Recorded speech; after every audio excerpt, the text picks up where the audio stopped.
So with a little bit of activity coming from the staff members of the Spider-Man 2 PS5 production, I wanted to make a quick video about the things that I want to see in the sequel.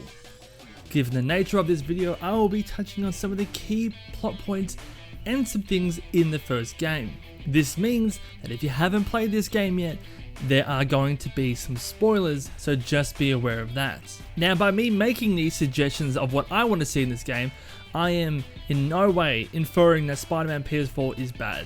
As always, if you do like the video, please do go ahead and leave the video a like. It drastically helps out this video and my channel, and it is super appreciated. Also, do let me know what you want to see in the sequel in the comments down below, but let's get into what I want to see. So let's get the big one out of the way first. Venom. At the end credits of both Spider-Man PS4 and Miles Morales' game, we get two different perspectives of Harry Osborn in the tank with what appears to be the Venom symbiote around him. We were so close.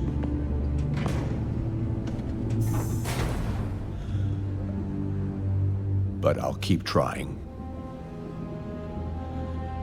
I will find a cure. I love you, son.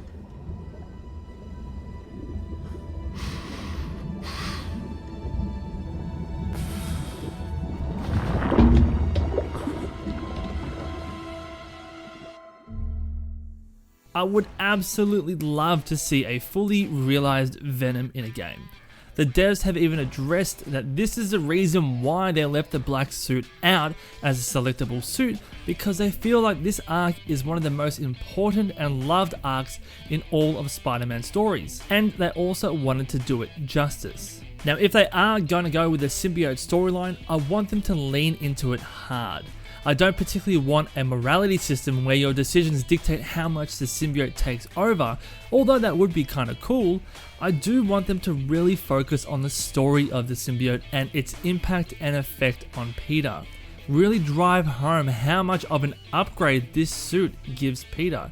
Make the players feel how much stronger you are when you're wearing this suit in comparison to every other suit that you've played so far. But also when Peter is eventually forced to give it up, really drive home that struggle.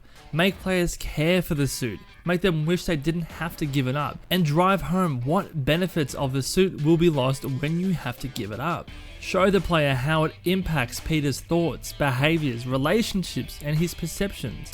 I want to see the internal struggle of Peter trying to give it up, knowing how much power he is handing over for the difficult but correct decision to part ways. Moving on to the next thing I want in terms of the story's big bad. I want someone who is a deep cut from the comics.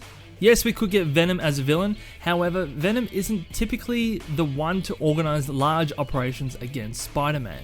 Venom is intriguing and incredibly interesting, and he's also intimidating, but he won't be there while the Black Suit Spider-Man saga is playing out. Spider-Man needs to have the suit on him, and while that's the case, Venom will not be there. So you need someone to fill in that villain space. I'd like someone similar to Martin Lee, aka Mr. Negative. Not actually Martin Lee, but to fulfill the role that he did in the first game. Someone who isn't in the movies, someone who is smart, someone who is intimidating and formidable outside of simply throwing punches. They have to be compelling enough to drive the story and also likable enough to sit at the same standard that we have become accustomed to with Lee, Kingpin, and Doc Ock. For me personally, I would love to see Kirk Connors. I think that would be a great choice, as it would fill in that mentor role that Peter is now lacking thanks to Doc Ock, and it could eventually lead on to the Lizard. Now, this is such a Spider-Man thing to do as well. Two mentors both turning into villains. What luck Peter has. I could see the writers having an absolute field day with that. Moving on to the next thing I want to see is a wider variety of suits. The devs have been great about the number of suits that they provide you in the PS4 over the game's life, and I'd love for these suits to come back in the next game. However, I want them to go even crazier with their designs. I want some real callbacks to past iterations in both the comics and other media. One suit in particular that I love is from Spider-Man Unlimited. It has a cape, and it's made of nanotech, and I just love the design. I love the large spider, I love the dark accents. This show is very much underrated, just like this suit. Given that it is mostly tech-based, you could also integrate some new crazy augmentations or upgrades or other worldly tech into the suit that we haven't already seen before. The next suit I'd like to see, and I highly doubt that they would be bringing this one in, but it's Man Spider. There are a few different stories around this one, sometimes involving the X-Men, sometimes involving the Savage Land, or that Spider-Man was just simply evolving further thanks to the radioactive spider bite. I do think that this suit would be extremely hard for the world that they're building, but it would be amazing to see. You could weave it in through some kind of hallucination scene or dream sequence like they did with the Scorpion in the first game, but this suit is equally scary and badass for me.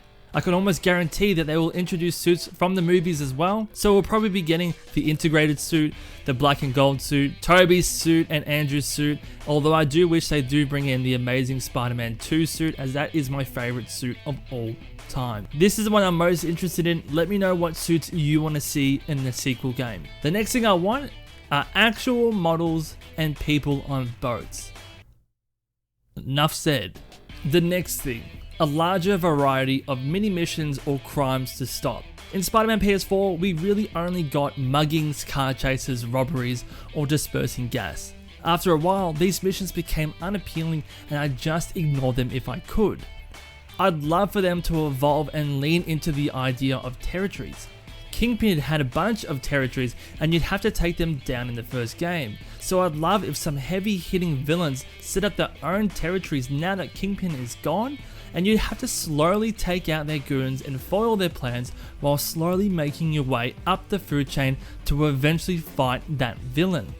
It'd be something similar to Arkham Knight, where you can pick your mission that you want to go to, and depending on what mission it is, it will determine whose territory you attempt to weaken. Spider-Man has an absolutely huge rogue gallery, so this wouldn't be too much of a stretch.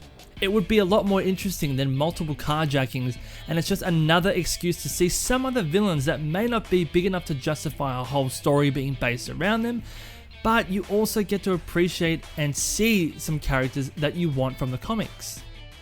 You could have Sandman doing bank robberies, Mysterio with his special effects and tech, and I'd love to have a throwback to Spider-Man 2 on PS2 where you have to go into his arena. Fun things like that I believe will drastically change up from the mundane tasks that we get in Spider-Man PS4. Moving on to the swinging. The combat and tech feel pretty good in this game. I wouldn't mind that the combat be upgraded a little bit to be a bit more diverse, but for me, I would focus solely on the swinging. I feel like the swinging could have been a little faster and a lot more customizable. Through parkour, web zips, wall running, and well-timed swings, you could get around fairly quickly, but I never got that same rush of speed I got from Spider-Man 2 on the PS2. I'd love if they put more attention into the swinging, to upgrade the movement speed, jump heights, boosts in the air, etc. I know some of these things are in Spider-Man PS4 to some extent, but I want more. You could even have an advanced mode where, let's say, you might lose health for hitting a building beyond a certain speed, which would be absolutely realistic in the real world. Moving along, I'd love appearances from other characters. Not necessarily for them to step in or help with large threats, but just to have some characters turn up so the world feels like it's a fully realized universe. We already have Easter eggs. Well, can we call them Easter eggs? I mean, they're basically confirmations by now. We have confirmations of certain characters based on building locations in Spider-Man. We have the Avengers Tower, we have Wakanda Embassy, and we even have the Sanctum Sanctorum. We even have Nelson and Murdoch legal firm in Hell's Kitchen. It would be incredible if they took a page out of Spider-Man PS1 and had other characters or heroes just pop up. Even if it's only in a cutscene, it would make the world feel so realized and that you're playing within this game's own structured universe. Speaking of other characters, I want other playable characters. We've already played as Peter Parker, we've already played as Miles in this game, and everyone's favourite, MJ with her universally praised missions that everyone loved, right? In Spider-Man 2, I would love it if they let you play as Black Cat. I feel like she would play quite similarly to Catwoman in the Arkham franchise, And you could give her some really unique game mechanics with her abilities, her fighting styles, and her tech. The story would also be really intriguing as she often walks a fine line between being an anti-hero or a flat out criminal. There is still some good in her, but she is a lot less caring about morals to get what she wants. It would be a nice contrast to Peter's "everything I do is for the greater good" attitude. She had a great introduction to Spider-Man PS4, a decent DLC which further fleshed out her character, but now it's time for us to play as her. Let us go on some stealth missions with her, let's steal things from big time villains, and let's do a tag team in some battles where players can seamlessly swap between Spider-Man and Black Cat. One of the last things I want is a setup for a third Spider-Man game. Now I know this might be getting ahead of myself, but hear me out. Now whether they take the route of introducing Carnage as a spawning off of Venom or some other story, I want them to flesh out this universe as much as possible. I really do think we have something incredibly special with this franchise. The characters, the writing, and the storytelling are some of the best I've seen in a long time across any franchise. Spider-Man PS4 has to be one of, if not the best interpretation of Spider-Man in a long time. So I really want them to flesh out this franchise as much as possible. I wouldn't want them to do a multiverse story. I have seen some people in the comments say that they want Spider-Gwen. However, I feel like we already have too much multiverse or Spider-Verse type stuff. We already have Into the Spider-Verse. We then have Spider-Man Far From Home, which is most likely setting up a multiversal type event in the movies. We already have Shattered Dimensions, and we also have Edge of Time. The world they're building in this game universe, I feel, works best as a self-contained story because it is very grounded. So doing a multiversal story where someone like Spider-Gwen is introduced just wouldn't fit in my opinion. Or at least not now where the story is. My want or dream for the way that this game ends and for the next one to start would be for something to happen to Harry at the fault of Spider-Man. Let's say Peter sees how dangerous this Venom symbiote is after giving it up himself. He finally gets it off of Harry and Harry dies in the process. Norman finds out that he's lost his son, which means absolutely everything to him in this game, and a man with nothing to lose starts to experiment with the Goblin formula. Now let's say it ends on that kind of cliffhanger, fades to black, and then you hear the Goblin laugh. Roll credits. I feel like that would be a really good opening for the third game, but that's just me wanting and hoping, and obviously, as I said before, me getting way too ahead of myself. But guys, that is the video, and those are the top things that I want to see introduced in the Spider-Man sequel. Let me know what you want to see in the Spider-Man sequel. What villains do you want to turn up? Any particular stories you want put in? What suits do you want to see? Leave all your thoughts in the comment section down below, and also don't forget to like the video and sub to the channel for more gaming content. But that's all guys, take care, stay safe out there, and I will see you in the next video.